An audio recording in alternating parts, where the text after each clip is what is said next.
evening of 24 August 2023, the Mpumalanga Heritage Club gathered at the Abiga Roadhouse in Nelspruit to listen to a talk about the attack of Fort Mpisana presented by Dr. Tian Schutte.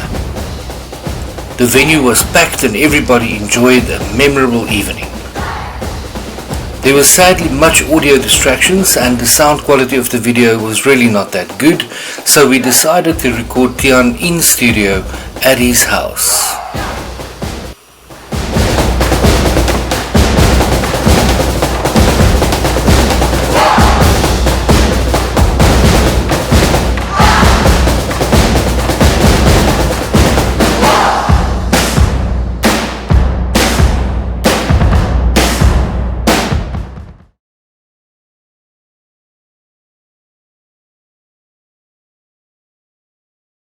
Hi, I'm Tian Schutte.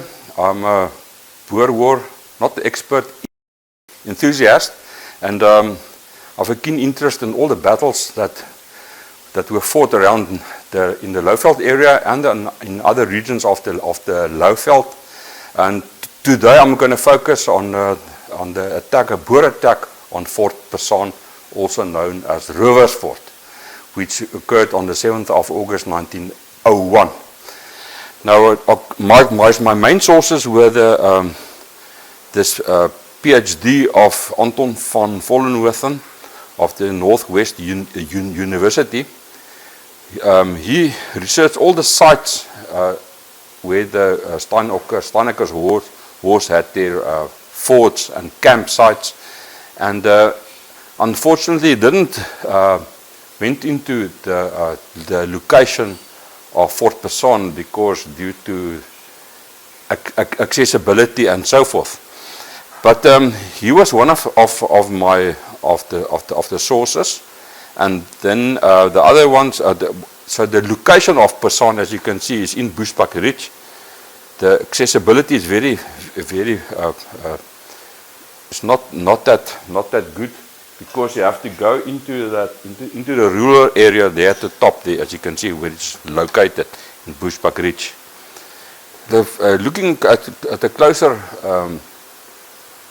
location of Fort Mpisane, you can see it is between two rivers.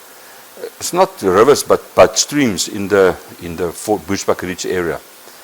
And there you can see there's a person walking there. His name is Heinstron. And the fort is actually in between those bushes.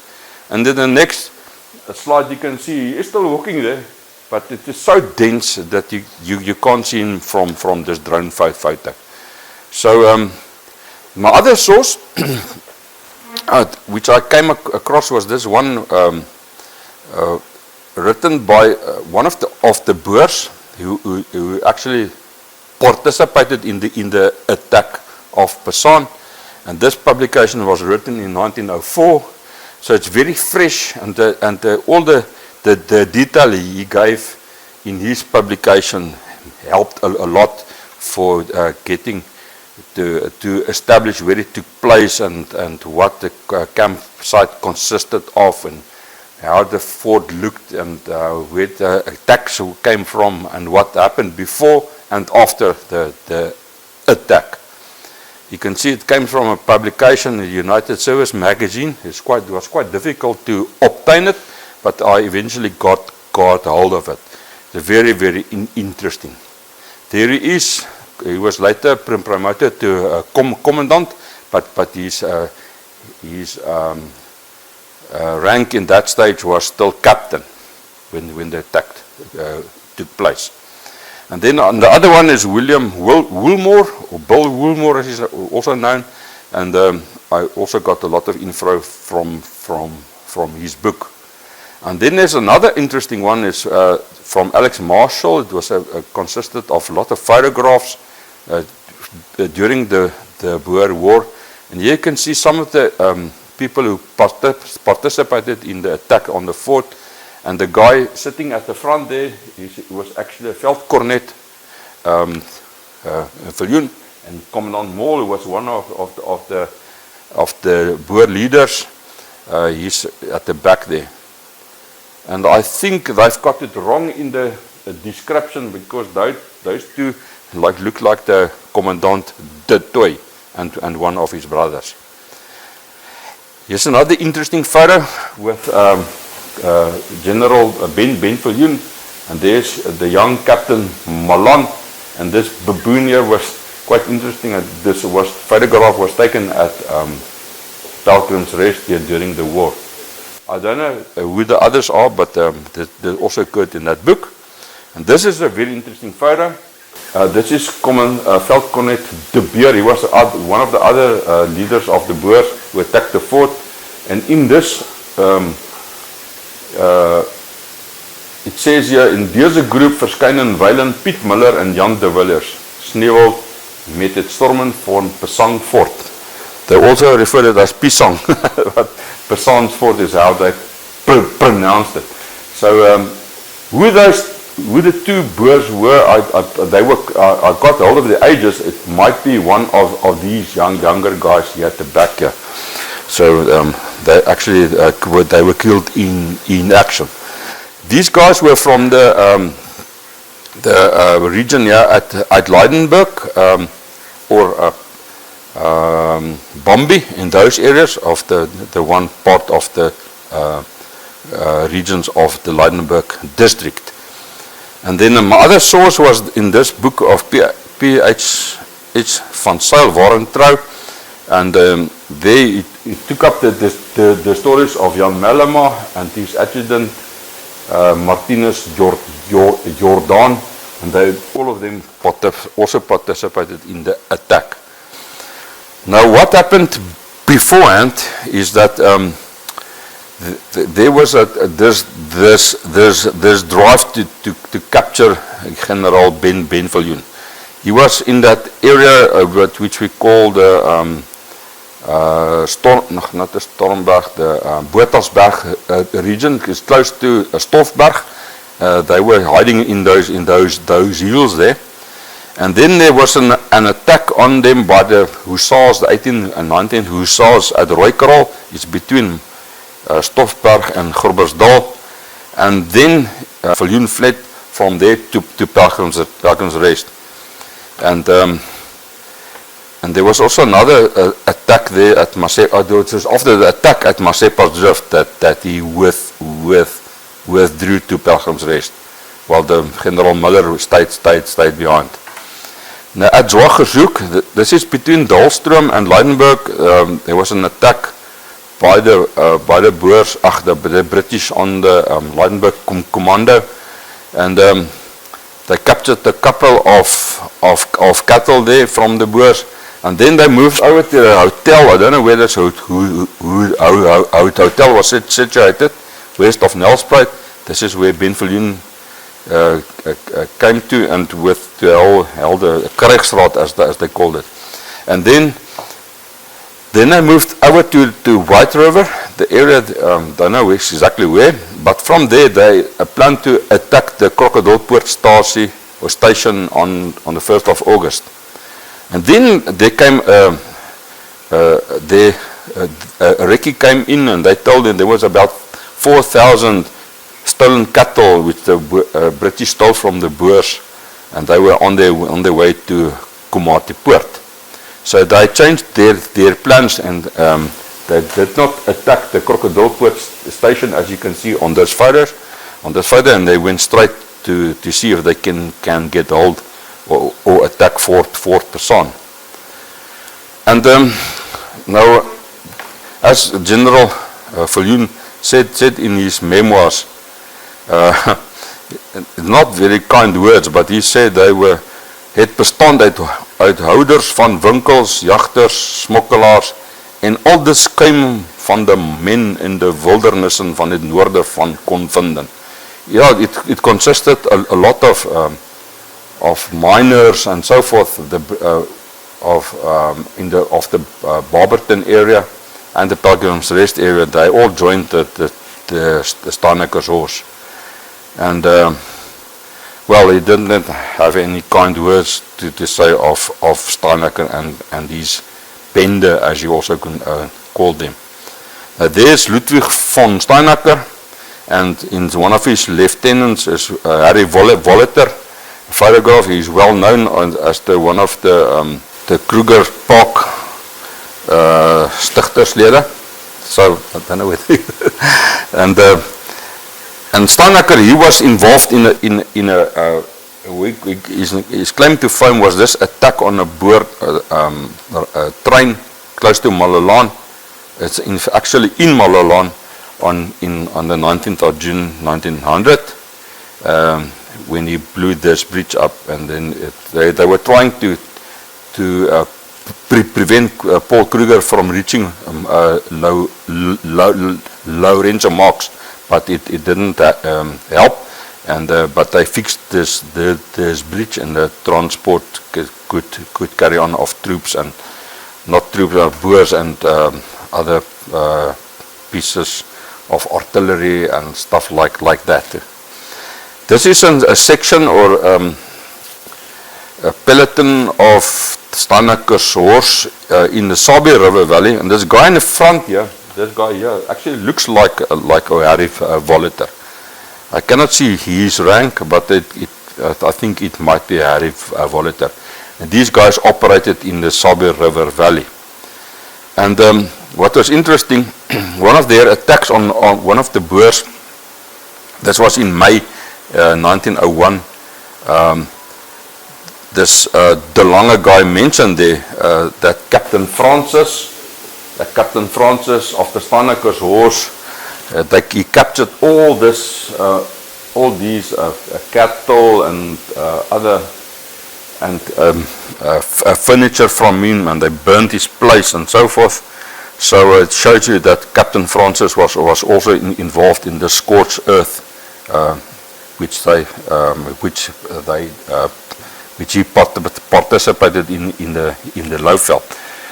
So now after the Krijgsraad, as they call it, Ben Viljoen decided, and he picked these Boer leaders here to take part in the attack. They wanted to keep it secret.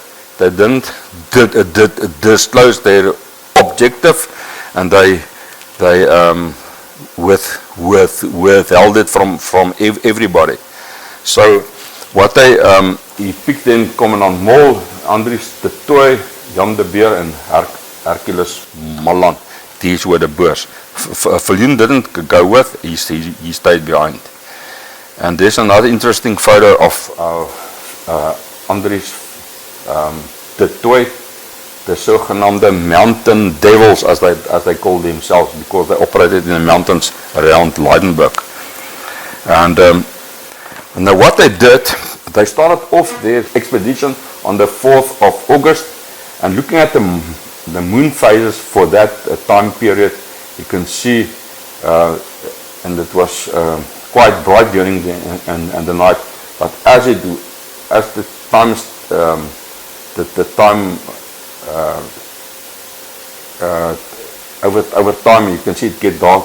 It was darker and darker. So they wanted to attack on the 8th, but they decided no. We still got them enough visibility, and then they decided to attack on the morning of the 7th. So that is the period which they drove during the night to make sure that nobody sees them. Now this is the area that part there is where Fort Mpisana was. This is the Sabi River here at the bottom here. Skukuza, as it's known today, was there, and Steinaecker had one of his forts over there protecting a bridge. Now the Salati railway line was constructed, but it wasn't finished before the war. Actually stopped there, and then there's a truck. It wasn't finished. A wagon truck trail, as they call it, which went further north. So the Boers actually come from the western side. They stayed over in one of these cliffs, and interesting enough that New Forest Farm was the property of Abel Erasmus. He was a well-known person who also constructed the Abel Erasmus pass over there. Now they somewhere in this region the Boers stayed over and they Andries de Tooi and some Boers they were laying an ambush there close to the railway track because they could see that they used that road alongside the railway frequently, and they were hiding there during the day, and lucky for them, one of the messengers that came from Mpisane to the Sabu Bridge area at other fort, he was captured there, and he revealed the exact layout of the fort and what it consisted of. They were very worried about machine guns, and if there were any trenches and barbed wire or around the camp. Unfortunately, lucky for them, there weren't any machine guns or barbed wire around the camp.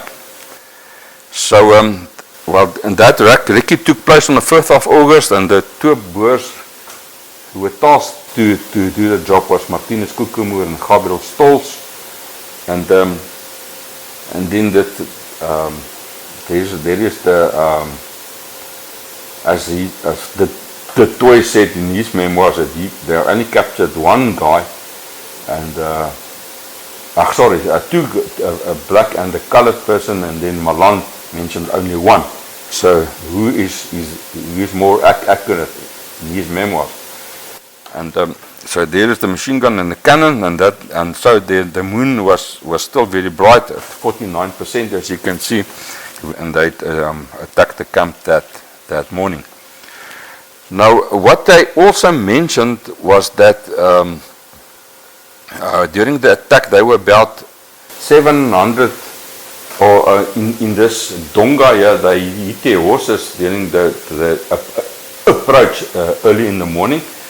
There's around about 3 o'clock or so, they came to this part here and they hit their horses there in the donga, and then they set it up for about 100 yards or so. Cannot be 100 yards, it's much more. I think 300 meters. There was no bush. I think they used those trees for the construction of their fort, because it was open veld, so they didn't obstruct their view if they had an attack from all sides. But the Boers were 700 meters from the actual fort. So this is an interesting photograph taken very later, in 1949. After you can still see the wall of the fort and some of the trees that grew out or from the outer circumference of the fort. And the Toy was the only guy who mentioned that the diameter was about 100 steps. So it's not very accurate, but this photograph was taken in 1986, and there you can still see the trench on the outside of the fort. Now there's another earlier photograph, the people standing in the trench. Now, taking all the data that we have, and as Malan said, it was a steep ridge on the sides of the fort, and then the dark blue part is the trench on the outside. They actually used that soil to make it higher and higher. And then they said what they didn't realize, and at the end there were 3 gates, and on the bottom side of each gate there was a secret tunnel dug into, which went from the trench into the camp. And then there was a sandbank wall there, and this side they had their horses, and that side they had their tents. And Captain Francis also had his tent and his office and some and ammo and things and storage there. Now what this shows is that the Boers attacked from the eastern side, Captain van der Merwe, and they were this what you call the stopper group. They were operating on the outside or the northern side of the fort, just to make sure they're not cut off from their horses. Captain Malan moved over to the northern side, to the other gate, and Veldkornet de Tooy had two tasks. He had to have a look at these tents and huts here, where the British had their lovers, and after that, you have to move to the other gate, and to make sure nobody escaped from this camp. Now this is Commandant Moore, and he attacked from the eastern side, as you can see. And at 5 o'clock, when the attack occurred, he was immediately shot with a dum-dum through his lower jaw. I think this photograph was taken after the war, because he went to Holland for a reconstruction of his jaw, and his adjutant is this Kuman guy standing next to him. And this was taken, I think, after the war. Here you can see some of the Steinaecker's horse soldiers with their Mpisane lovers there, neatly dressed, and there's some babies there.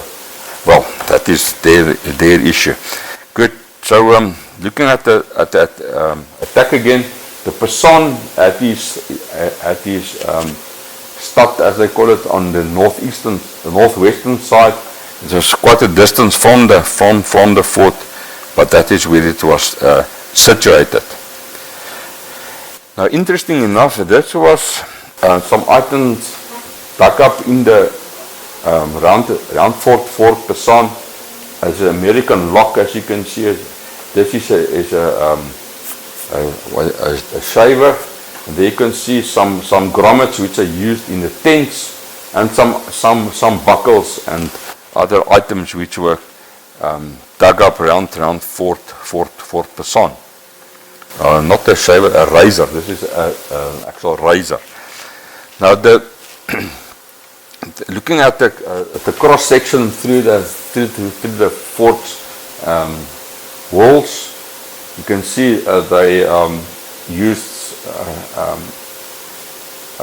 timber to construct the wall on the inside at a certain angle, and then they used some smaller timber to make it the fort wall. So now what happened during the attack is, after Commandant Moore he was shot through his lower jaw, Malama and Jordan took up their positions next to the fort, the eastern gate, and they shot a lot of people there. They were actually, I think they came from these huts, and they didn't realize there were Boers hiding in the trenches. And then after Andries de Tooy moved through this area, through the huts, there were about 20 of them. They started climbing up onto the walls of the fort, and Gert van den Neever, he was one of the first guys there, and as he lifted his head, he saw a guy on a horse, only with his pajamas, just on the other side. Then realizing at that stage it was Captain Francis, they saw each other reburied here in October 1907. But Mpisane Fort are those people there. That is what I think, and that is then 7. Now what happened there is quite interesting. Just after the battle, we wondered what happened to those Boers. Did they take them along, or to be buried on a separate place? But no, there was another grave of a British soldier close to Mpisane, and they were, as he says here, they were busy burying them when the attack from Mpisane took place on the other side. And then also what they found in the fort here is that they found rum there, which they used for, as I say, locals for the naturale. And then in the documents which I captured there from Captain Francis, he says that they had already captured about 5,000 cattle, which they sent down to Komatipoort. Now it's interesting what I say here in the documents. It says that that 25% of all the cattle and the money came back to Steinaecker's horse, while the British Queen, or the Dane Queen, but the government took the other 75% as their trophies. So then this is some photographs of the Boers that took part in the attack, and this is one of the Schoeman that was killed in action there. And as I said before, I don't know who Piet Miller and Jan de Villiers are, but they were actually very, very, very young. Now this is the grave site of Captain Francis. That other guy, what's his name? I couldn't remember his name, but he died of fever, some other fever earlier in the year, and Francis' grave was just next to his. Now I think at the back there, the fort must have been at the back there, and the Boers were actually, their graves were on this side. Who I think the Boers also buried Captain Francis there at this site. Now this is that same grave in 1948. It was of metal that since disappeared. And then you can see in 1986 there was nothing left of his grave, only a couple of rocks that were stuck there. That is this might be the site of his grave, that red cross there, to show the position. This is what Pienaar showed in his book, the position of the grave, and in his book on the Kruger Park. Now just after what happened after the battle was over there in the fort, then the Mpisane and these people that attacked the Boers there, they took up their positions in the trench, and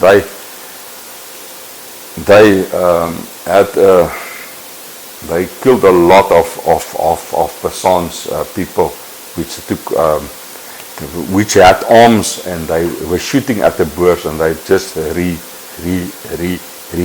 retaliated, and they killed about over 360 of Mpisanes at that stage. And then afterwards, what happened? The toy, he went round about to see what is happening in the trenches, and when he looked, he discovered one of these tunnels, and as he was looking into the tunnel, somebody shot at him. It just missed him, and then he realized there were some more people in these three tunnels. And so the Sergeant Major of the British, which I captured, he ordered him to tell these guys to surrender, and about 26 more blacks came from these tunnels, also with guns and dum-dum bullets. Now that was a serious offense, and they immediately at the court there, and they decided to execute all those that had guns and pom-poms, because they not pom-poms, dum-dums, because they said blacks are not allowed to take part in this war. So, and this is a part that came from Veldkornet de Toy in his memoirs, and what actually happened. And you can see some of them had dum-dums. And after that, they burned down Mpisane's stad, or his village, and then the fight was over. And you can see some of the Mauser cartridges that were dug up. You can see the head stamp shows you 1896 and 1907, and these were all dug up in that area. And then the other interesting thing was when they also they found, as he says there, Captain Francis, who had a gunshot to his forehead, and he was in his pajamas, and he was also a well-known hunter before the war. All the other interesting thing is Carl van den Berg, he dug up these coins, Portuguese coins, and you can see the dates. They were from 1860 to 1897. And the question, this is another one, and this is a 20 rice, these were 10 rice, and all these Gidas cartridges, you can see the head stamp 1896. So the Gidas, interesting enough, it's got a certain slope on the outside the circumference of the cartridges. Now, why Gidas? Now, Gidas is a Portuguese rifle, and it shows you that these guys traded with the Portuguese, because they what can you do with 4,000 to 5,000 cattle? You have to do something with it. So they also, I think, they sold it to the Portuguese at Komatipoort, and in exchange they gave them rifles and then money. So they actually traded with this with the Portuguese. There's a nice close-up of that cartridge, and you can see there's a nice description of the different components of the Gidas cartridge. And then, very interesting, were also these cartridges of shotgun, which was also discovered roundabout and on the outside of the fort. They were not fired, but what happened here, they could have been bushfires, and then they exploded. But this is typical what the British officers did. They used shotguns for recreation purposes, hunting, fowl, and so forth. So I think this was also one of the guns which Captain Francis possessed. The person that was who died in June before the attack was Trooper Luxford. He was buried next to Captain Francis. Now the Boers had this problem. All these Steinaecker's horse, are they true captives? After the Boers captured these soldiers from Steinaecker's horse, you can see there's a sergeant major, he was the highest rank, and then some corporals, and then these troops at the bottom.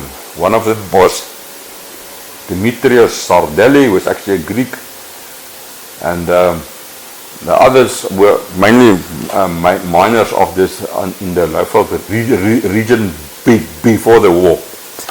And after the attack, Veldkornet de Toy, he took the souvenir, the uniform of Captain Francis as a souvenir, and Malema took the Sam Brown belt and his revolver as war souvenirs. Now, what happened after the attack is that there was a murder in that region, and which General Viljoen heard of, and that was actually a kid or kids of Gabriel Stolz. We're not actually sure if it was his, because he lived in the Pretoria Skop area in the Kruger Park, the current Kruger Park, and revenge, the Steinaecker murdered 1 or 4 of his sons. Viljoen said there's 4, but and other sources said it was only 1 son because 1 is escaped. They actually hacked him to death. His body parts were all strewn around, all around that where the murder took place. And as Falconet de Toy, who investigated that area, said they withdrew in the direction of Nelspruit. So this was quite a serious allegation that these Steinaecker just continued with these murders of innocent Boers and children, elderly people too. Now, after the war, I tried to get hold of the other Boers who were actually wounded. This is the documents which the Boers used to obtain the so-called Suid-Afrikaanse Republiek Oranje Vrystaat Oorlogs, that medal after the Boer War in 1920. And as you can see, Albert Oliver Stevens, who was from Sabi, and he took part in the attack. And it says here that he was in Gekwes. It says there Gekwes. He was wounded there during the attack. So he was one of the 12 Boers that were wounded. There it is. Now, another interesting thing here in the government building in Nelspruit, in that huge conference room there, were these tapestries, or they are still there. And what was interesting, and one of them, right at the end here, was quite interesting, because there it shows there's some Boers here, and there's that white person there, that might be Captain Francis, and then these Mpisane people there. So that illustrate, and there's some graves there. This actually illustrates the attack of the Mpisane on the Boers at Fort Mpisana, and as they call it, the place where they fought to the death. So this had a huge influence on the Mpisane people during the war, or the attack. Thank you.